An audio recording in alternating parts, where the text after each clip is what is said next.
So today I have something kind of different and special. I got a 2024 Ford Expedition, but not just any regular old Expedition. This is a Ford Expedition motherfucking Max. Is a big boy, big back truck. Look at that. It's about 18 feet long, maybe 19 feet, closer to 19. I'll check up on that. But it's a foot longer than a regular Expedition, which is already a big girl or boy. Maybe it's androgynous. I don't know. Don't cancel me. What I really like about this truck, though, is that it's huge. I drove a Wagoneer, and that Wagoneer was actually really, really good. I didn't want to like it.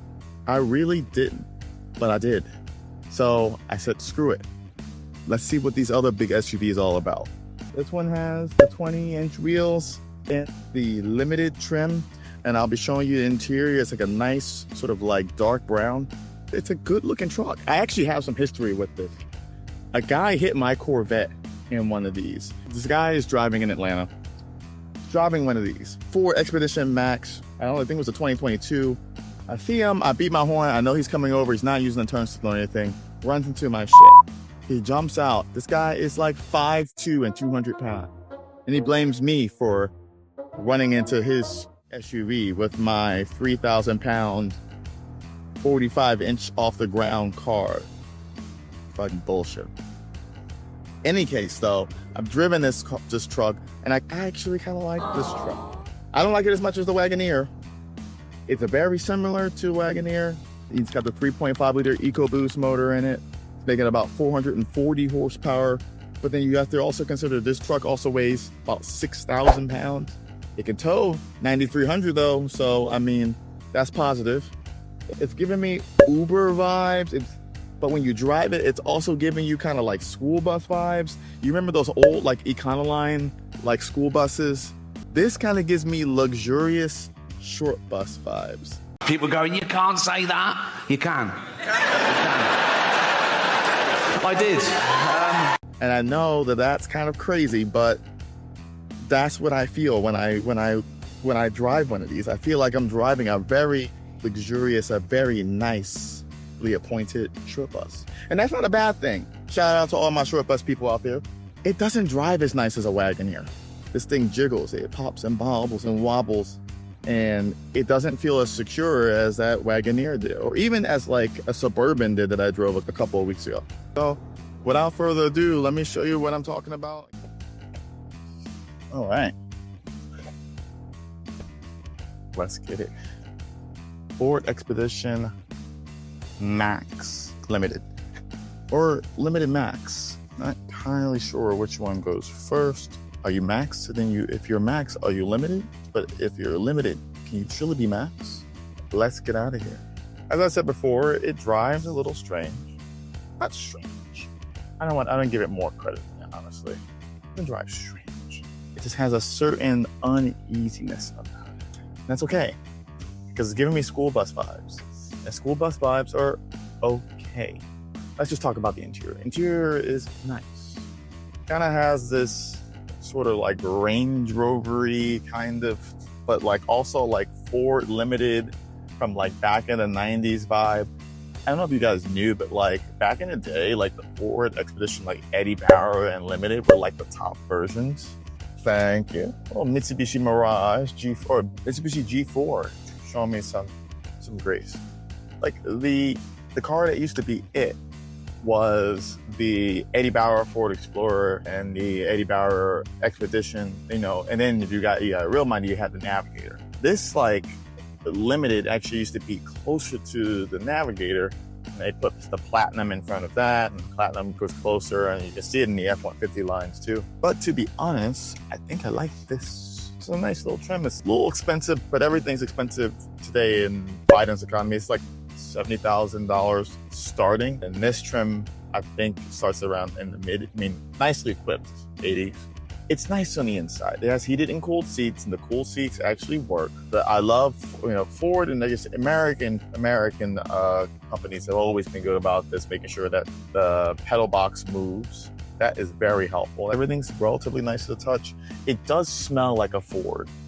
And I think it's worth noting that because this is a big Ford, it has a big Ford smell. Bluetooth is not working. It's not connected, no nothing. It does point out something that I have kind of experience with this car. It's perfect. This car has a little bit of bugs, and it's okay. The infotainment system sometimes doesn't connect. It's not the first time.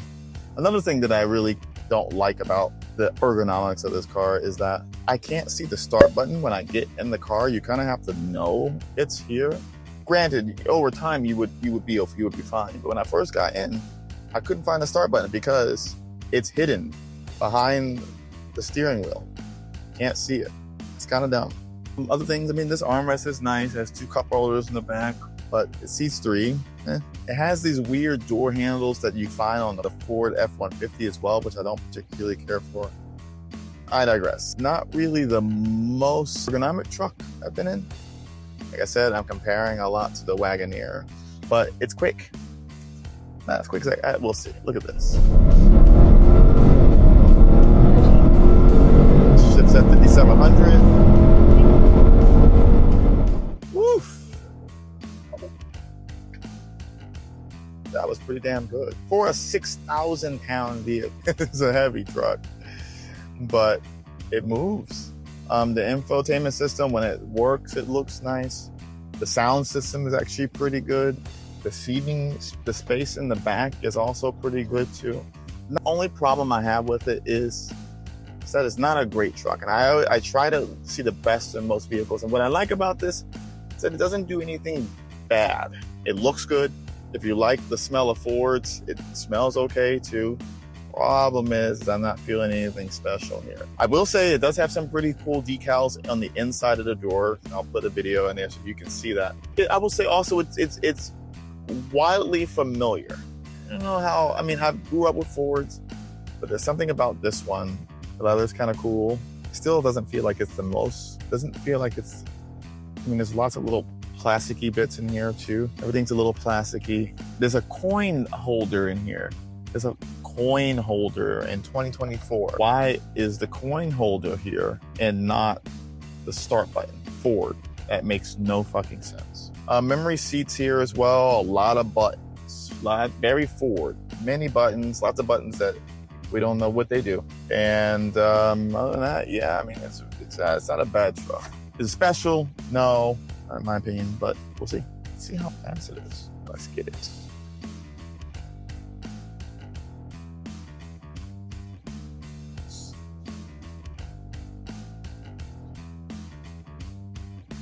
Oh, that was nice. And it's bobbing and weaving. Yay, big trucks that have a lot of power and not a lot of handling prowess. I love that.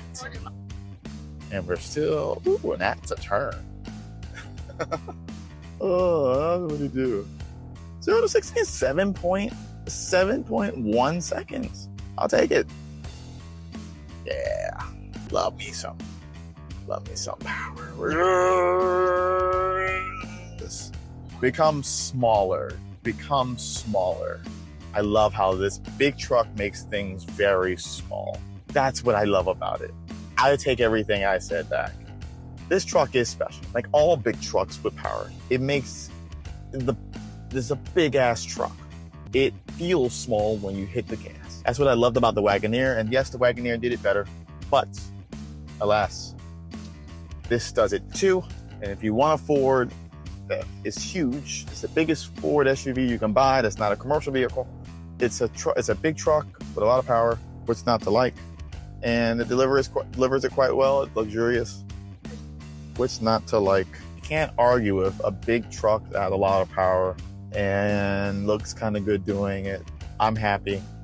No complaints. Thank you for watching me drive this big bus. That's what this is.